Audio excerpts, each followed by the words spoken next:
नमस्कार दोस्तों, आज मैं आपके लिए लेकर आया हूँ हिमांशु जोशी जी द्वारा लिखित कहानी इस बार फिर बर्फ गिरी तो। इस बार फिर गिरी तो जीना दूभर हो आया। चारों ओर जहाँ तक दृष्टि जाती बर्फ ही बर्फ, पेड़ पौधों पर बर्फ, खेत खलिहानों पर बर्फ, सामने का सारा पहाड़ जैसे एक ही रात में सारा का सारा सफ़ेद हो आया हो, सफ़ेद चादर की तरह। नदी के किनारे जम गए हैं, बीच में केवल एक धारा है, काई लगे पत्थरों से टकराती छलछलाती। जाड़ों में धूप निकलने पर कभी कभी यहाँ से धुआं से उभरता है आकाश की ओर, जिसे कुहासा भी कहा जा सकता है। यही कुहासा बरसों से उसकी आंखों पर छा गया है, इसीलिए उसे सब धुंधला धुंधला दिखता है। हर तरफ सफ़ेद झिनी चादर सी, कभी कभी जो पारदर्शी भी हो आती है। प्रकाश जब कुछ अधिक होता है उसे लगता है अब प्रकाश भी कहीं धुंधला सा गया है। दिन भी उसे दिन का जैसा एहसास नहीं देता, रातें भी रात जैसी नहीं लगती। एक धुंधला सा सैलाब है, सैलाब ही सैलाब। उसमें उसकी क्षीण काया डूबती उतरती बहती चली जा रही थी। उसने परिस्थितियों के साथ जूझना अब छोड़ दिया है, अपने हाथ पांव शिथिल छोड़ दिए हैं। विवश भाव से वह नदी की तरफ बह रही है, बहती चली जा रही है। किधर, कहाँ, उसे कुछ भी अब एहसास नहीं। ईजा, कुछ खाओगी? कभी बाहर का कोई स्वर टकराता है तो उसके हाथ पांव किंचित हिलते हैं। माँ केवल इतना ही कह पाती है। 2-3 बार पुकारे जाने के बाद मुंह के ऊपर से रजाई हटाकर कोई अपना मुंह उसके और निकट ले जाकर फिर चिल्लाने जैसे स्वर में पूछता है, कैसा महसूस कर रही है ईजा? ठीक हूँ बेटा। वह अपने सी लगती है, उसका दम जैसे उखड़ रहा हो। वह अंधेरे में हाथ पांव हिलाती है छटपटाती हुई। कुछ खाया तुमने? नहीं। तो ऐसे कैसे जियोगी? अब बचकर क्या करना है बेटा? ये पापी प्राण निकलते भी तो नहीं। अब और क्या देखना शेष रह गया है? वह रुआंसी हो जाती है। उसके स्वर की गहरी निराशा उसे कहीं कुछ परेशान कर डालती है। अम्मा ऐसे कहे उसके लिए अब असहाय हो जाता है। ऐसा ना कहो अम्मा, इतना भरा पूरा परिवार है, बच्चे हैं, बहू है, सब कुछ तो है। फिर वह कहता है तो चारों ओर सहसा सन्नाटा सा छा जाता है। अम्मा भी कुछ कह नहीं पाती, वह भी गूंगा सा देखता रहता है। तभी पत्नी गर्म चाय का गिलास लाती है कटोरे से ढककर। ईजा, चाय पियोगी? वह पूछता है। हाँ। इससे अधिक वह कुछ बोल नहीं पाती। सोई हुई माँ को बंधी गठरी की तरह उठाता है, दीवार के सहारे कमर टिकाकर बिठाता है, फटे तकिए के सहारे। फिर गर्म चाय को कटोरी में डालकर माँ के ओठों के पास ले जाता है। चाय बहुत गर्म है, जिससे कटोरी भी गर्म हो गई है। सूखे ओठों पर गर्म चाय के छूते ही अम्मा झटके के साथ किंचित पीछे हटाती है। कितनी गर्म चाय उठा लाई खोलती डेगची से। वह झुंझला कर कहता है तो पत्नी कुछ कसरा सी आती है। इन्हें ऐसी ही गरम गरम चाय चाहिए, ठंडी तो पीती ही नहीं। पत्नी अभी कुछ कह ही रही थी कि वह बरस पड़ता है। अरे भगवान, ईजा गरम चाय पीती है, यह ठीक है, पर उबलती हुई तो नहीं ना। इतनी उम्र है, मुंह में छाले उभर आए और अम्मा को कुछ हो गया तो हम क्या करेंगे? कहीं कभी नहीं रहेंगे। कुछ और भी कहना चाहता था वह उसी बहाव में, परंतु कहता कहता अटक जाता है। अम्मा को मालूम है एक अरसे के अंतराल के बाद हमेशा ऐसा ही होता रहता है। बेटा बार बार हालचाल पूछता है, अपनी ममता जतलाता है, पत्नी को झिड़कता है, बच्चों को डांटता है कि वे अम्मा का ख्याल नहीं रखते। अम्मा तब घबरा जाती है, अपने दोनों हाथ जोड़ती है, कांपती हुई कहती है, रेवा बेटे, ऐसा ना कर। बच्चे कितना ध्यान रखते हैं मेरा, तुझे क्या पता, तू तो बाहर ही रहता है सारा दिन। वह जानता है माँ उसका मन रखने के लिए ऐसा कह रही है। माँ चुपचाप चाय पीती चली जाती है, सुड़ सुड़ करती। न जाने कितने अरसे के बाद पी रही है। एक तरह की आकुलता है, जल्दी जल्दी सब सुड़क जाने की। माँ को चाय बहुत पसंद है।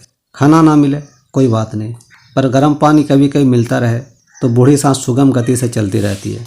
एक एक बूंद चाय के लिए कभी कभी वह तरस जाती है। किससे कहे, कोई सुनता नहीं, सब सुनी को अनसुनी कर देते हैं। बार बार जोर से बोलने की शक्ति नहीं, बोलने का प्रयास भी करती है तो सांस उखड़ आती है। बहू को बाल बच्चों, गाय बछिया और खेतों से ही समय कहाँ।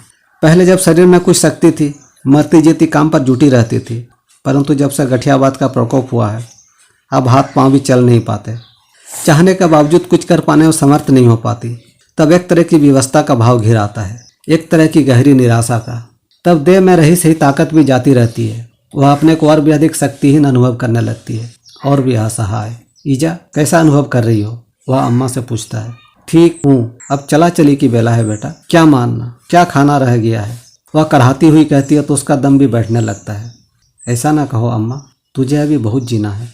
वह इस तरह से विवश भाव से कहता है जैसे कहना चाह रहा हो, हमें अभी बहुत जीना है। वह माँ के पास बैठा है, सामने पत्नी खड़ी है, बच्चे खड़े हैं, सबकी निगाहें वृद्धा पर टिकी है। क्षण भर सन्नाटा रहता है। वह एक पल बाद कुछ सोचता हुआ बड़ी मुश्किल से कह पाता है, अम्मा, चंपावत तक जा पाओगी? माँ सुनकर भी जैसे सुन नहीं पा रही है। चाय की जूठी कटोरी पास ही रखती हुई कहती है, कोशिश करूंगी बेटे, जाऊंगी क्यों नहीं। वह चुप हो जाती है, फिर जैसे सहसा नींद से जगी हो पूछती है, क्या कहा? चंपावत? हाँ ईजा, हाँ तहसील में। वह बड़े सहज उत्साह से समझाता है, समय हो गया है ना, बाद में जाने पर नुकसान होगा। वहाँ क्यों जाना है? क्यों जाना है बेटे? वह जैसे स्वयं से पूछ रही हो। अरे अम्मा, इस तेरह गत्ते को पूरे 3 महीने हो गए, बाबू की पेंशन नहीं लानी क्या? हाँ बेटे हाँ, मेरी तो मति ही मारी गई है, अक्ल पर ही पत्थर पड़ गया है। मैं तो भूल गई थी कि तेरे बाबू के नाम की पेंशन भी लानी है। कोशिश करूंगी, क्यों नहीं जाऊंगी भला। बेटे का चेहरा खिल उठता है, पत्नी का भी।